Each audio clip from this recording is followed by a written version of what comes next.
한 개인 택시 기사가 손님을 태우고 저속으로 운행을 하던 중 잠시 밟은 브레이크로 인해 보험금을 배상해줘야 하는 처지에 놓였는데요.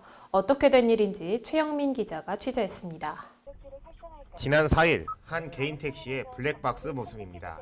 골목길에서 천천히 주행하던 택시는 전방에 사람이 서 있는 것을 보고 잠시 브레이크를 밟았습니다.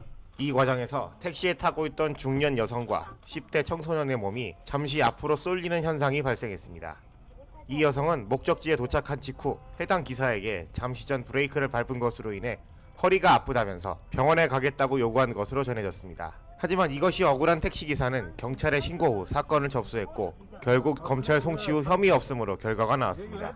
손님으로 이제 그 여자분과 딸을 태웠대요. 앞에 이제 사람이 지나가길래 이제 살짝 브레이크를 밟았는데요. 예. 출발을 했는데요. 예. 그때 살짝 이제 앞으로 살짝 기울어졌을 거 아니에요, 몸이. 병원 갔어요. 또 하나의 문제는 피해를 호소하는 승객이 검찰 수사 결과가 나온 직후 보험회사에 피해자 직접 청구권을 행사했다는 것입니다. 억울함을 호소하는 택시기사의 가족은 피해 호소 승객이 불과 얼마 전에도 택시를 타다 방지턱을 넘는 과정에서 허리가 아프다며 보상을 요구한 전력이 있는 사람이라고 주장했습니다.